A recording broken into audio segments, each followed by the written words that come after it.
বন্ধুরা, মানুষের মৃত্যুর সময় কিভাবে আত্মা শরীর ত্যাগ করে। গরুর পুরাণ কি বলছে শুনুন। হিন্দু ধর্ম অনুসারে মৃত্যুতে আমাদের শুধু শরীর বিনষ্ট হয়, আত্মা অবিনশ্বর। হিন্দু ধর্মের অন্যতম শাস্ত্র হল গরুর পুরাণ। এই শাস্ত্রে মৃত্যু ও মৃত্যুর পরের অবস্থা নিয়ে বিস্তারিত আলোচনা করা হয়েছে। যেখানে বলা হয়েছে, মৃত্যুর পর শরীরের 9টি অংশের মাধ্যমে আত্মা শরীর ত্যাগ করে। বিজ্ঞানও একথা মানে।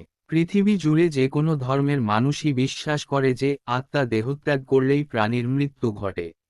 আমাদের শরীরে 9টি ছিদ্র বা দরজা রয়েছে, যা হলো 2টি চোখ, 2টি কান, নাকের 2 ছিদ্র, মুখ, পায়ুদার ও যোনিমুখ। এর মধ্যে কোন অঙ্গ দিয়ে আত্মার শরীরের বাইরে বেরোনো শুভ ও অশুভ তারও পরিষ্কার বর্ণনা রয়েছে গরুর পুরাণে। সেক্ষেত্রে মূলত কর্মফলের ভিত্তিতেই কোন দ্বার দিয়ে আত্মা শরীর ত্যাগ করবে তা নির্ধারিত হয়। যেমন পুরাণ অনুযায়ী মনে করা হয়, যে ব্যক্তির চোখ দিয়ে আত্মা বাইরে বেরিয়ে আসে, তার আরও বাঁচার ইচ্ছা ছিল। মৃত্যুর সময় নিজের জীবন ও পরিবারের প্রতি মায়া সেই ব্যক্তি তখনও কাটিয়ে উঠতে পারেনি। কারো আত্মা নাক দিয়ে বাইরে বেরিয়ে আসে। নাক দিয়ে আত্মার নির্গত হওয়া শুভ বলে মনে করা হয়। গরুর পুরাণ অনুসারে যে ব্যক্তি নিজের যাবতীয় দায় দায়িত্ব সঠিকভাবে পালন করেন, তার আত্মা নাক দিয়ে নির্গত হয়। মুখ দিয়ে আত্মার বেরিয়ে আসাও শুভ বলে মনে করা হয়।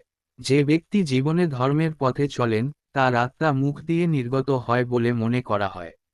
আবার যিনি শুধু অর্থ রোজগারের জন্য জীবন কাটিয়েছেন, আর সমাজের কারোর জন্য কিছুই করেননি, মৃত্যুর পর তার আত্মা পায়ুদার বা যোনিমুখ দিয়ে নির্গত হয়।